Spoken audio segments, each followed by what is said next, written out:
Je, kifaa chako kinahitaji kutengenezwa? Tunatoa uchunguzi wa bure. Bila simu au safari, tunachukua kutoka mlangoni mwako na kurudisha.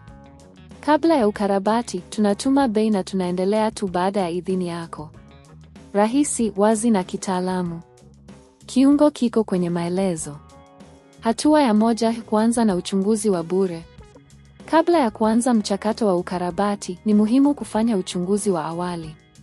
Hakikisha laptop yako imeunganishwa kwenye chanzo cha umeme na uangalie ikiwa kuna mwanga wa LED unaoangaza. Ikiwa mwanga haupo, jaribu kutumia adapta nyingine ya umeme ili kubaini kama tatizo linatokana na adapta. Hatua ya 2: kuangalia betri.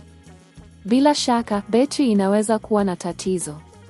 Ondoa betri kutoka kwenye laptop na uijaribu na laptop nyingine ikiwa inapatikana. Ikiwa laptop inawaka bila betri, tatizo liko kwenye betri yako.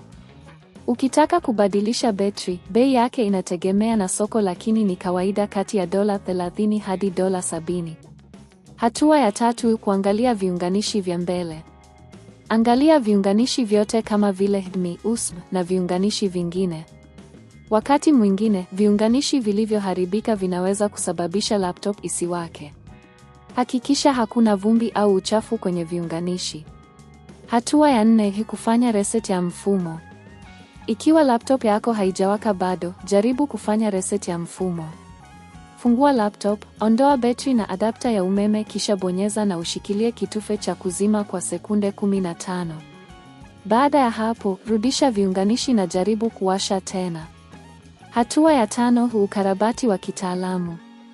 Ikiwa umefanya hatua zote hizi na bado laptop yako inashindwa kuwaka, wakati huu ni vyema kufikiria huduma ya ukarabati wa kitaalamu.